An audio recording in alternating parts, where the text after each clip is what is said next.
Okay, man, it is so good to be back in Tampa.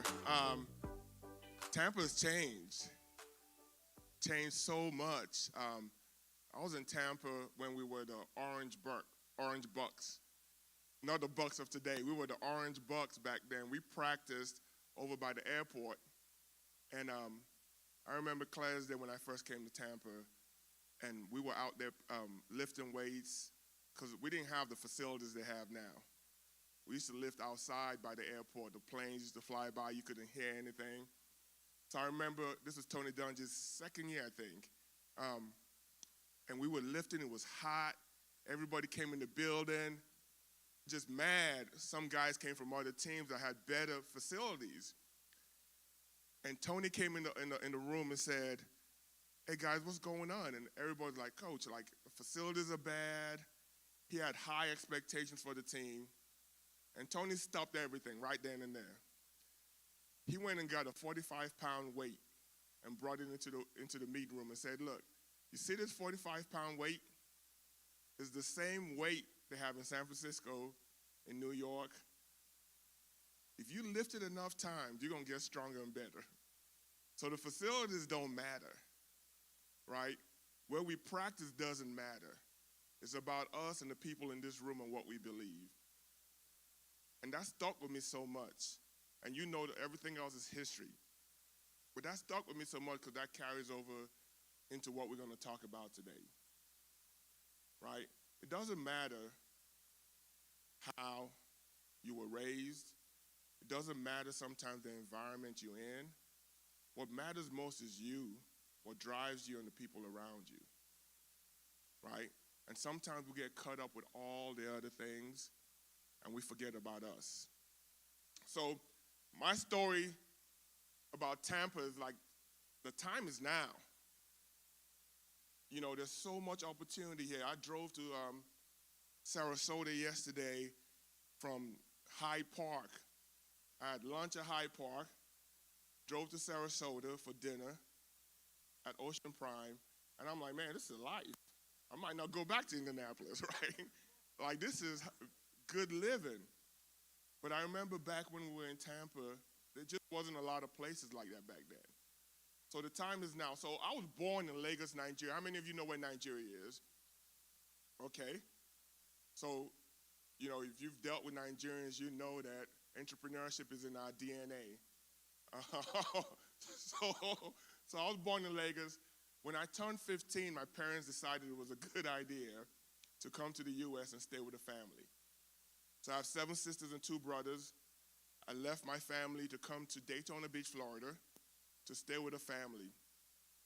But I remember when I was leaving Nigeria, I told everybody at 15, in 10 years, I'm sending for everybody. I just need to get here, right?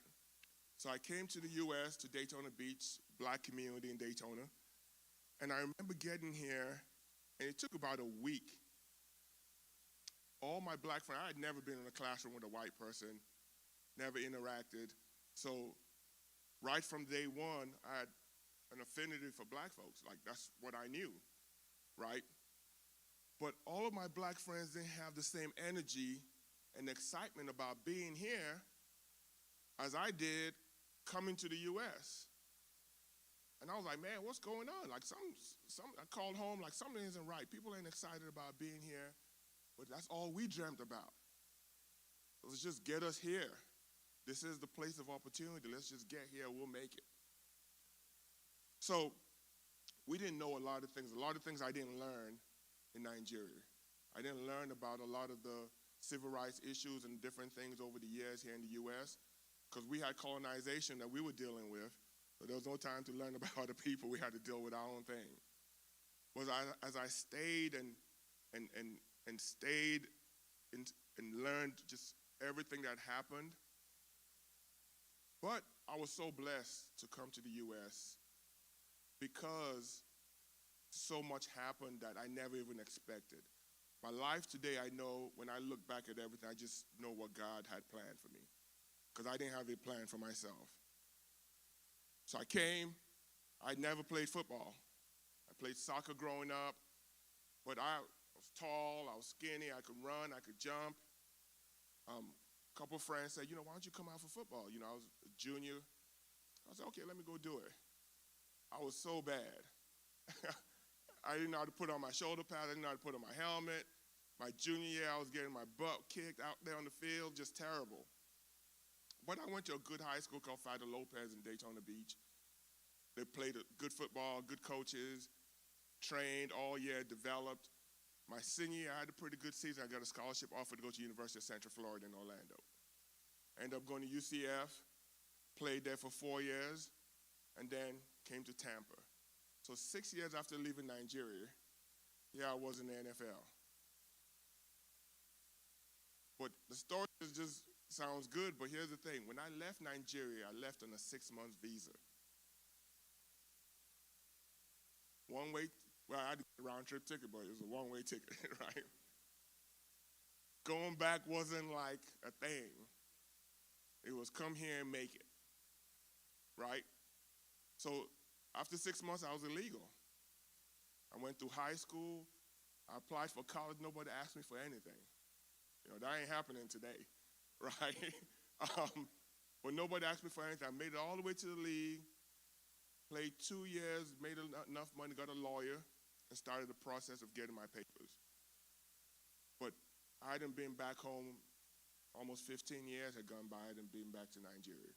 I stayed here, played in Tampa, left Tampa, went to Atlanta, was in Atlanta, left Atlanta, went to Oakland, and retired in Oakland in 2005. So I tell people all the time, I wasn't a star. I got a retirement, so I say I stole 6 years, right? But I was so blessed because that wasn't my dream. That wasn't what I was coming here to do, but that's what God had planned for me the whole time. So, again, like I said, Nigerians, our DNA is entrepreneurship. I came because I wanted to come and I wanted to figure out how to start a business and do import-export. I was going to figure out things and send things back home and bring things from Nigeria here. That was my whole plan. I didn't know how it was going to work, but that was my plan. But, again, God has a different plan for you. He takes you through a journey. He trains you. He prepares you. But while you're going through, you don't know. There's hardships. Think about it. I left my dad, my family. I came here. No family, no real guidance. So as I got older, today I work with a lot of young people, but I could feel their pain. I understand totally where they're coming from because I went through it.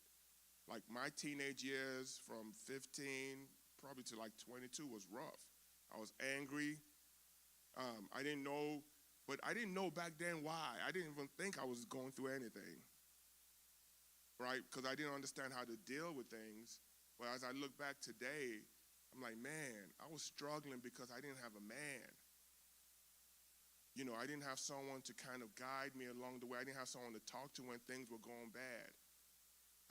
I didn't know how to deal with situations, so I just dealt with it the way I knew how to, which was wrong most of the time, right? But luckily for me, God just kept carrying me through it. Next slide.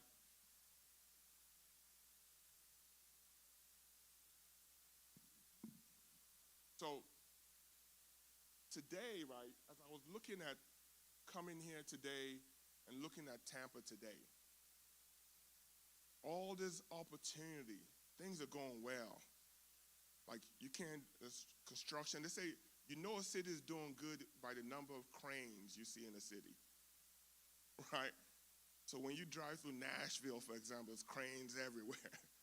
Tampa. So things, because those constructions and those things cost money. So people are invested in it. But what is the status quo today in this community? Well, 2% of Tampa businesses with employees are black and 8% are Latino owned. So 2%, but the population of black people in Tampa is way more than 2%. The population of Latinos in Tampa is way more than 8%.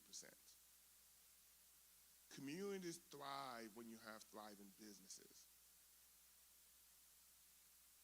Let's say that again. Communities thrive when you have thriving businesses. When people wake up every day on that pursuit, on that chase, right? There's a different energy about life. Doesn't mean you're gonna make it, but you just waking up pursuing it. You have an idea that you wanna accomplish, or you have a skill, you're just good at something. And now you're just selling that skill and making money. Or man, I have this idea and I think this is gonna work. When you wake up that way every day, it's just a different feeling in life. And I think sometimes we all take that for granted. Because I've been in a different country where it doesn't matter. You wake up every day and that doesn't exist. Because you can work as hard as you want to and nothing happens. That's why so many people try to come here. So why is it that so many people who are here don't feel that way? Why is it so many people who are here wake up every day just not feeling like good things are going to happen? But millions of people watch that TV every day praying for a chance. Would do anything. They'll send their kids and stay back just to come over here for a chance to pursue opportunity. So when I look at that, I'm like, man, how could that be? All this stuff happening in Tampa, and those are the numbers. And the data is that way nationally. Black and Latino businesses don't have employees. Almost 85% don't have one employee. So we use the term solopreneurs. So I don't see that, obviously it's not a good thing, but I see it as a huge opportunity. Right? I see that 2% and 8% as a huge opportunity. Coming to this church and driving in here today, first of all, it was a blessing to smell that jerk chicken out there. You know, I'm like, okay, Pastor T hooked me up, right? But when you look at the role of a church and the energy that comes out of it, right? The role of a church in the community, not to be the body that gives free food, fish fries, but to be the body that empowers people and connects them to opportunity. Right? When I talked to Pastor Tommy, came to Indianapolis, and we had like this 2-hour drive in the storm. It was raining so hard, but we just drove and we talked for 2 hours. And the joy for his community, the love for his community, the vision was just so like infectious, right? Like you meet people that you know that one person can just drive change. I had never been to the church. We just talked, and I'm like, man, this brother has this spirit about him. I need to come see what he's doing, right? So again, I see that as an opportunity, and I see places like this as the spark plug, right? To share, hey, look, here's what's happening, here are the opportunities, and here's how you access these opportunities. But let's prepare you to go compete, right? That's my mindset just because of my background in sports is you got to prepare yourself to go compete. You can't just show up, right? Next slide. So again, Tampa, I'm looking up Water Street, 3.5 billion, not with a B, billion. Airport expansion, 2 billion. Innovation District, 40 million. All of these things are investments, right, that are happening. Like, they didn't happen yesterday, they're happening, right? These are contracts that are going out to people every day, right? Next slide. So, it's like, where do I start? You know, the one thing I learned in this country, right? So, growing up in Nigeria is a cash-based economy. If you don't have the money, you can't get it. But here there's a thing called credit, right? So in Indianapolis, we work with hundreds of small businesses, right? And the number one thing as you get your business started is your credit. Point blank. The good thing about things today is where you start is not where you got to finish, right? Your credit could be what it is for different reasons. Life is life. I've been there. Sometimes you look at that bill and you're like, okay, this bill is due, but I got to eat, right? And you make decisions.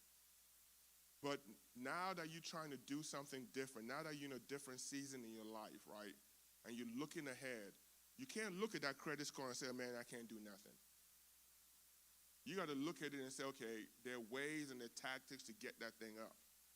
But it is so hard to grow your business and get money if you don't have that right. And I say again, where you start is not where you got to finish. I've seen people go from like 400s to 700s in like a year and a half. But it's the discipline, it's the commitment, it's the fact that they want to do it. Validate your business, right? So I say this a lot too, right? People start businesses based on passions, right? I started a business because, give you an example, after COVID, right, people were so distraught with what happened with George Floyd and they wanted to do something. They left their jobs. I saw a lot of talented people left healthcare to go start a business in mental health. That was a need. So many people in these communities that have mental health problems, right? But when you start that business and mental health insurance doesn't pay for it, Medicaid doesn't pay for it, the people that you're trying to serve don't have the money to pay you. So you started a business because you felt it's something you were good at. But then, is there a demand? Who's going to pay for this? Right? So again, validate your business is like, am I solving a problem? Is this something that people need? And then if it is something that people need, can they pay for it? If I'm starting a business in the area here and I know that, okay, most people here make below this amount of money. So one of the things I love about doing business in Nigeria is this. One, in Nigeria, 200 million people, right? So largest population of black people in the world. But because there are 200 million people, if I start a business that the masses can afford, I go from 0 to 100 so fast. And I see it happen so much. Start a business that people can afford and things that people need. And because of the sheer numbers, I end up making so much money. Right? And it's no different in these communities. Like, people spend money. There's this fictional thing out there like, in the hood, this and that. No. People spend money. But we don't take enough time to try to understand people's needs. Nobody does market research in these communities. Everybody does it everywhere else. But again, that's the role of the church. The church does the market research and analysis, shares the information. Here are the kind of businesses that will flourish on Fowler, on Bush. The church shares that in this 10-mile radius or 20-mile radius, there are 100,000 people that stay here, but they don't have this, and this. And together they have to drive 10 miles. Guess what? That's a great business. But we don't have those kind of things. We don't have market research and analysis to let us know that. So again, what's the role of the church? To support and empower, to inspire, right? So again, know your customer needs, and then who are you, right? What am I good at? So the good thing about sports is this. The defensive end ain't playing quarterback, right? My coach, Ron Marinelli, was a defensive line coach here when I was here, one of the best defensive line coaches in the world, God bless his soul. And his number one thing was know thyself. Every day, know thyself. Emil, you're 240. Don't try and bull rush. You can't bull rush that tackle. You're 240. You better run around them. Well, you take all of those lessons into life, right? Every day is, what am I good at? Don't lie to yourself Some people are great at sales and can sell you anything. Some people are good at making things. Some people don't like doing sales. But what am I good at, right? Or do I have a skill? Some people are just great at fixing. I meet people all the time like, I can't believe how good they are at just fixing things and using their hands. And try to encourage them how you turn that into a business, right? Because you can make money based on your skills. So either you have a skill and you're selling that skill, or you see an opportunity and you want to pursue that opportunity. Right? So we saying this in Tampa today. There's so much opportunity in Tampa. But where do I plug in? How do I know where I fit in? Where do I go to find out where those opportunities are? How do I prepare myself to compete for those opportunities? Again, what's the role of the church in the urban community? It hasn't been that way in the past for the church. Right? But it's a new day. It's not about, again, we need aid, we want to give free shoes, we're going to do that. That should happen. But that can't be the only thing happening. Right? We want to make sure that you are empowered, that you know who you are in Christ, you know the gifts that Christ has given, because all of us have that. Every last one of us has a unique gift. No two people are the same. But when you just don't know it, when you don't know what God has put inside of you, when you don't have people who share that with you, how many people go to places when people say, you know what, God has really blessed you, and I see that in you. There are a lot of places you go to where people do that. But when you come in this place, it should be that way. Like, bro, you really speak well, man. You should really think about doing this and this and that. But it's knowing your skills based on what God has blessed you with, and then how do I use that skill to make the world better? And in a lot of cases, that's what people do in business. Most people start a business, yeah, they want to make money, but they just have something that they want to share. They have this idea that they just want to turn it into something. But what happens in this area, so many ideas die. So many ideas die. So many talented people with great ideas, but there's not a place to go. We got to change that. Because if we don't, then so many people miss out on opportunities. We keep going on these cycles. And the opportunities in Tampa today, in the next 5, 10 years, may not be opportunities again in the future. So the sense of urgency to prepare myself, to understand my skills, to plug into a community, right? So we say the church should be a launching pad. It shouldn't be a destination. Is you come in here and let's get you out. Right? Don't come in here and just stay in the building. Come in here, let's prepare you, let's clean you up, because everybody, all of us are dirty. Right? We all are. Let's come in here, let's get cleaned up, let's get inspired, let's get encouraged, and let's go out to the world and do our thing. So, again, your strengths, next slide. So, a lot of this is, I do this so right. This is not good. Is when you talk to entrepreneurs, you go through all this stuff and local support, credit check, improvement. So in Indianapolis, right, what we've been able to do, and are still building, is identify all of the resources. So just think if the church was to say, here are all the resources around us. They call it asset mapping. Here are all the assets we have. If you need your credit built, here's where you go. Here are 3 or 4 banks or credit unions that we work with that you could go get support. If you need to build your business plan and get someone to review it, here's how you do that, right? If you just need encouragement, right? But the ecosystem of support, that all you got to do is plug in. So let me take that back to when I came from Nigeria, right? When I came, there was this unbelievable high school football infrastructure in Florida. Like, there's no place like this. In Daytona Beach, unbelievable high school football. All I did was just plug into that. I could run, I could jump, I had the skills. I plugged into that, and 6 years later, I'm in the NFL. If that ecosystem is built, then all you gotta do is take the talent, which is so much in here, and plug that talent into that. But if there's nothing to plug into, that talent is just sitting there waiting.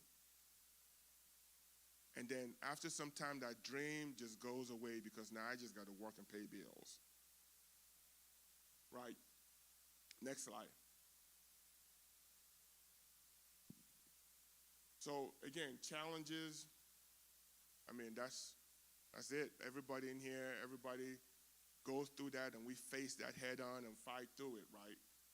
But Tampa is booming today. It is, right? Everybody should feel like, man, there's something out there for me. I don't care what happened in the past. I don't care what you've been through in life, right? Because that is life. Everybody has been through something. Sometimes you just don't know what people go through. But we all have. But the future, right, and the opportunity today to prepare you for the future, right, is on you. Right? It's on you, but it also takes a change of heart. You know, I wasn't always a Christian. I grew up in a Christian home, right? Went to church, came to the U.S., grew up in a Christian home. So I had things in me because my parents had planted that seed in me. But we all stray away from that. We go do our thing, and the world takes us in different directions. But man, life changes when you get with Christ. The things that you were thinking of are not even the same. The visions you have, you're like, how do I even know that? People look at you and see you. Like, I'm in Florida now. I saw some of my college teammates. Because when I was in college, I wasn't saved, right? But there's just something about life and Christ that is different in you. But what happens to us, we hold on so much to what happened in the past. I can't do this because I used to drink. I can't do this because I used to smoke. I can't do this because I chased girls. This can't happen. But you know what? What Christ said to us is that's how he wants you. Right? He didn't go to the suburbs and hang out when he was here. He wasn't kicking it in Sarasota and Hyde Park.